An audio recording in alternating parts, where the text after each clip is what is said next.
Tribe Talk is a public forum for student expression. The students make all content decisions which do not reflect those opinions of Wando High School or CCSD. This week on Tribe Talk, we take a look at the new immigration ban, diversity in the classroom, and a unique cafe downtown.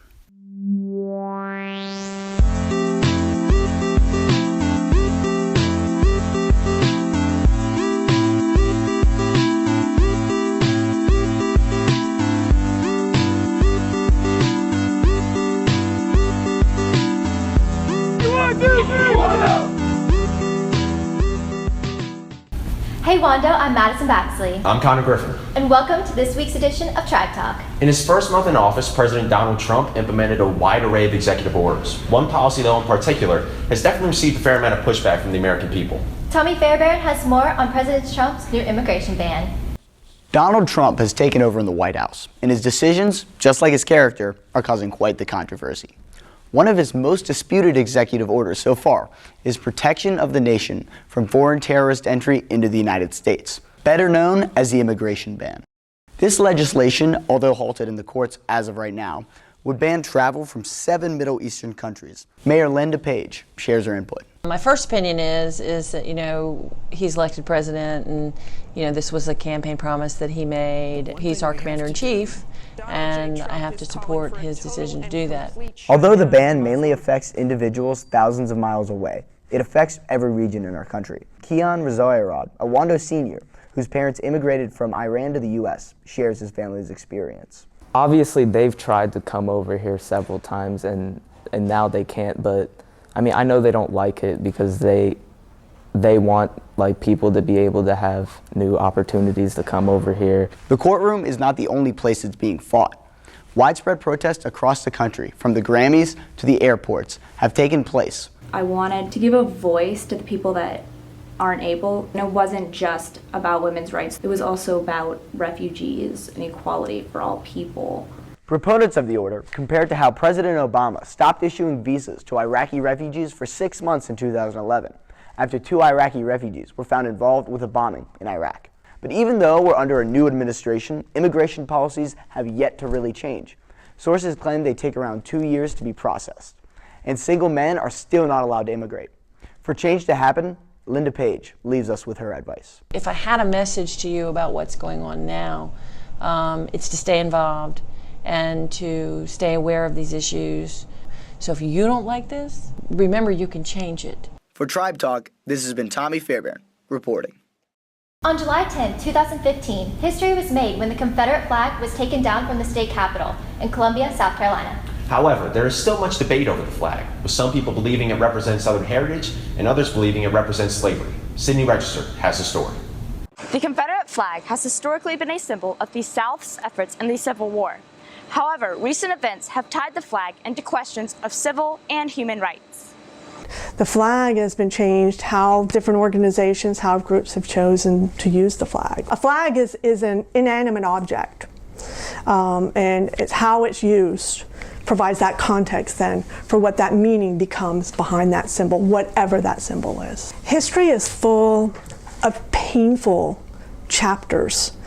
And the Park Service, our job is not to necessarily pick one side or another side. Our job is to tell you what the facts are. It is a powerful symbol, and certainly throughout U.S. history, especially history here in the South and South Carolina. But it's been picked up by hate groups, most notably the Ku Klux Klan and other neo-Nazi groups. And so it's a very, very difficult symbol for a lot of people to see. For many, it's a symbol of oppression, it's a symbol of hate. But on the other side of that, it's a symbol of the soldier, of states' rights. So it can be a very divided symbol. I personally was glad to see the flag come down from the State House grounds because it was there in such a prominent place on government property. And so because the state capitol really is the people's house, it's the place that represents all South Carolinians, and because that particular Confederate battle flag was so offensive to African Americans who make up 30% of the state, I thought that probably, in my view, it made sense for the flag to come down, particularly after what what happened in Charleston with Emmanuel AME. There's always going to be acts like this, but I think the best hope we have at making that less is to make sure people are well informed and understand and have conversations with people that are different than them. This has been Sydney Register reporting. The information you learn in school is important, and the person giving you that information is pretty important as well. Furthermore, the lessons students learn from their teachers go far beyond the classroom. Jenna Sokowski reports on how a lack of diversity in the teaching staff may have quite the effect on students.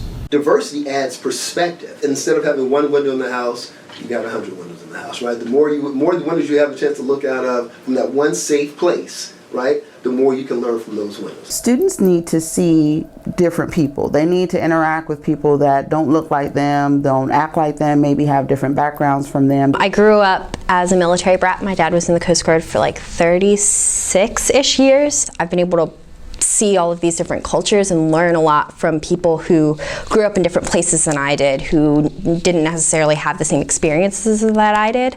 And so being able to see something from a different person's perspective is really enlightening. When your environment is homogenized, then you begin to get used to that homogenized environment. Therefore, oftentimes when you're placed in a different environment that's not homogenized, it becomes something that you may begin to have some sort of fear or trepidation about, when in actuality this is what the world is. I feel like it's kind of hypocritical when I say, like, yeah, you have to learn from people who are from different backgrounds than you, but it's also nice to be able to interact with people who know exactly what you're going through. Wando is a predominantly white school, but there is still roughly 20% of the student population that is non-white. Yet, out of 266 certified teachers at Wando, merely 13 are non-white. Amongst those 13, only 3 teach core subjects, leaving the majority of non-white students with a lack of familiarity in the classroom.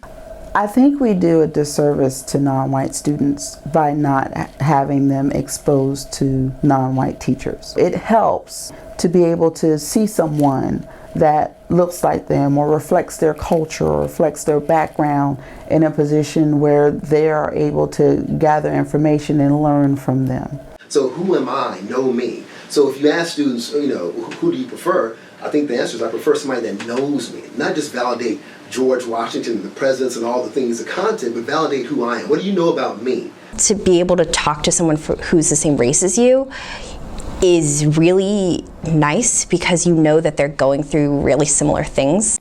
A lack of diversity in the teaching staff has had immense effects on the non-white population. However, it can also cause problems for white students in the long run.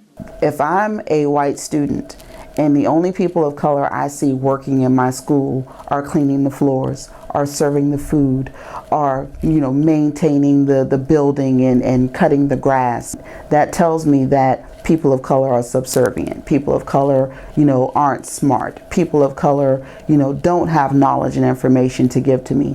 Not that there is anything wrong with any of those positions, because we obviously need them.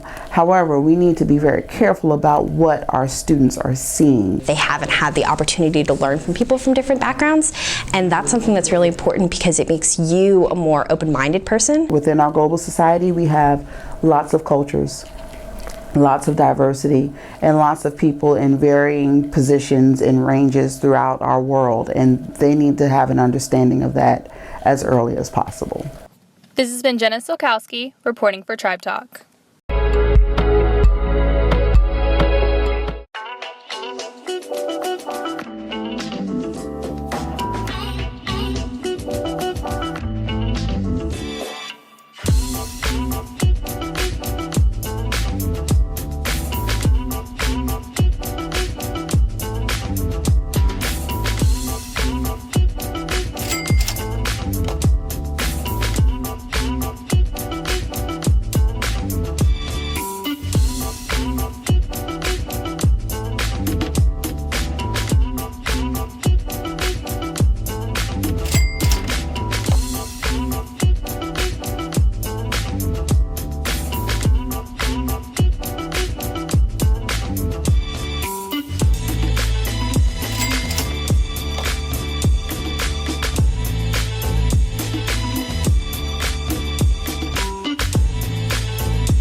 we learn today about bargain hunting? You can save a lot of money at Goodwill. Buy well-known brands for cheap prices. This week on The Rewind, we take a look at Women's March on Washington, lacrosse tryouts, and Tie Day. The Women's March was a worldwide protest on January 21st. With the recent inauguration of President Donald Trump, many of his planned political reforms have people protesting women's rights, immigration reform, healthcare reform, the natural environment, LGBTQ rights, racial equality, freedom of religion, and workers' rights. It is the largest single-day demonstration in U.S. history, drawing out at least 500,000 people in Washington, and some estimates put the worldwide participation at 4.8 million. I hit the streets to ask locals at the Charleston Women's March their opinion. There's a big political push for just women's rights in general. It's an ongoing effort that's been around for quite some time. I mean, that's why we're here, is for unity. And we shouldn't be fighting about anything. We just need to communicate. Wando Lacrosse finished tryouts on the 27th. The best athletes went through aggressive training to see if they were up to the task. With such a great roster that Wando has to offer, anticipate a big season ahead. Friday, January 27th, Wando students wore ties to remember Joe Kutcher, a longtime math teacher at Wando High School. He lost his battle with pancreatic cancer in July 2012. Joe wore a tie to school every day. Before he died, he gave those ties to his friends. He wanted others to wear them and get the same enjoyment he did. The idea of sharing, laughing, and enjoying life was not lost on his students. Joe's message before dying still rings true. This has been Blake Ellis reporting for Tribe Talk. There are many people here at Wando whose jobs go unrecognized, with lunch servers being one of them. This will no longer be the case as Tribe Talk looks into the daily life of Susan Litchfield in the CAS cafeteria.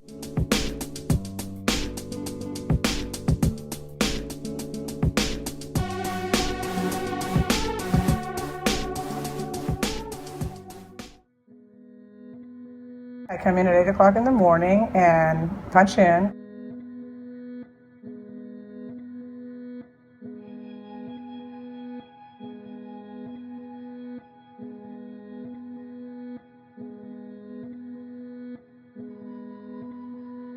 Then I go to preparing everything I need for cooking that day because I do cook.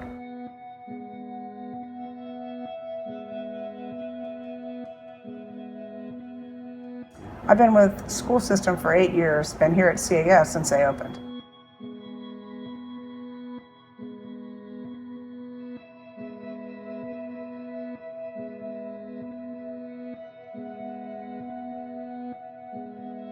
Well, it's taught me I'm cooking because I don't cook a lot at home. I don't have to, I'm blessed. But I do cook a lot here, and I've learned a lot about different things to make, different menus to prepare. The nutrients in different foods.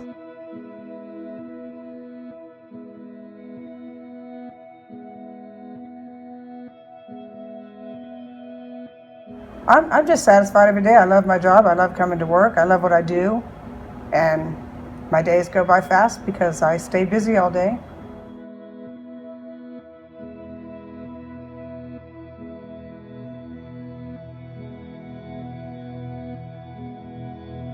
My favorite part is seeing the smiles on all the kids' faces because I love my job and I love my kids here.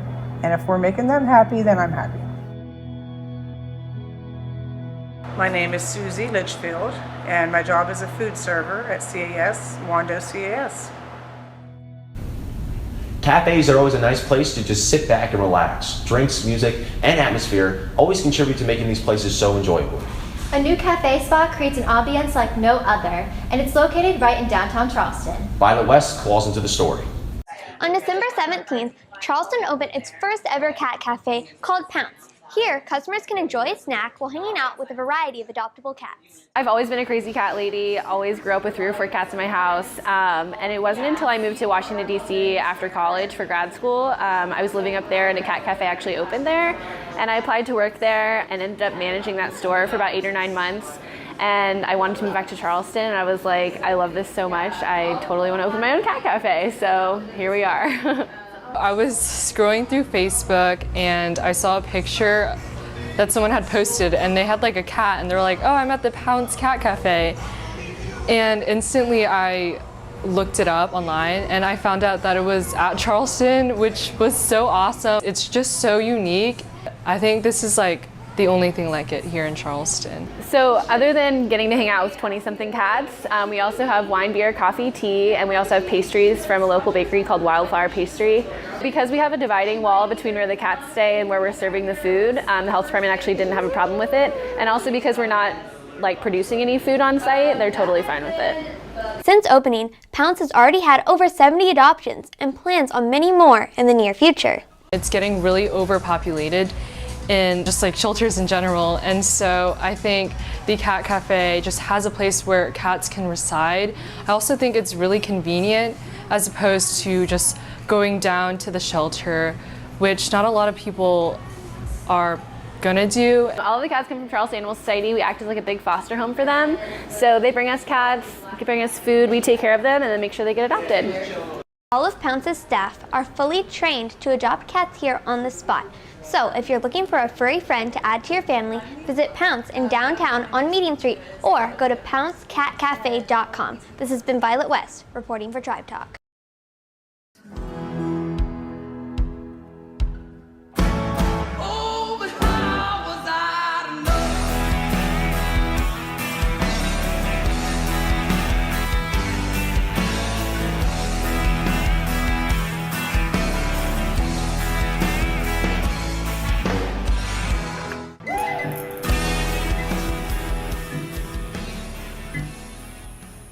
Hi Wanda, this is Riley Biller on this week's Sports Talk. On Friday, the girls lacrosse team beat Jail Man 10-8. The boys lacrosse team played on Saturday, beating Fort Mill 13-3. Also this past weekend, the baseball team went 4-0 in the Coastal Invitational Tournament at Waccamaw High School and winning the championship to open up their season. Also this past weekend, the girls soccer team went 2-1 in the Viking Cup. On Monday, the softball team beat Georgetown 12-9. Huge congratulations to Devin DiCarlo for being named a 2017 North and South All-Star for wrestling. Now we're going to swing it to Connor, who has the story.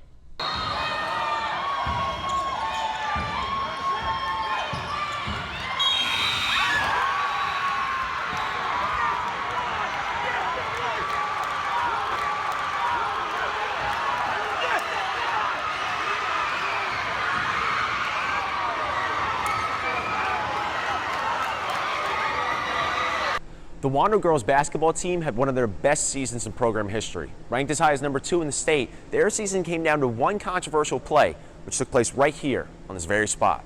I thought we were well prepared going in. I knew that, you know, it is the playoffs and there's no easy games in the playoffs, and that's what we tried to convey in practice, and, you know, that we couldn't take, you know, anything for granted. I guess we went on like a couple good runs, like an 11-0 run, like the first quarter, but other than that, it was pretty close. I mean, just high intensity, high tension. Get in rhythm, and we're gonna go on a run at the end of the game, and it's gonna be fine. Like, we're gonna get back in this, and like, I kept telling all the players on the court, I was like, we're not gonna lose, like, this is our game. Ball went out of bounds, but it ended up being ours with like 0.3 seconds left on the clock. And Coach Emery called a timeout. We got into huddle, and we were told to run a play called box, and I kind of just pushed off the post, and instinctively caught and shot the ball as fast as I could. Okay, so Caroline put the ball in the basket, and like, we just started freaking out. Like, we thought we won the game. We were all screaming, and like, we ran over and tackled Caroline. Unfortunately, the shot was called off. According to the National Federation of State High School Associations, any basket scored within the final 0.3 of a second will not count unless the ball is tapped in. However, in college basketball and in the NBA, any basket scored within the final 0.2 of a second does not count. Well, to be honest, I didn't really see him call the shot off because I was too busy celebrating with everybody, but because it was such a great feeling. But I was a little bit confused as to what was going on. Like, they were all smiling, and like, because they won, and we were like crushed. Like we were all like sobbing as we had to shake their hands. It was the worst thing. I mean, just if there was one more tenth of a second on the clock, it would have counted. So I guess the lesson from that is you can't take anything for granted, not even a tenth of a second. This has been Connor Griffin reporting for Tribe Talk. That's what we got for you, Wando. Thanks for watching. Make sure to follow our Snapchat and Instagram at Tribe Talk WHS. This has been Madison Baxley And Connor Griffin signing off.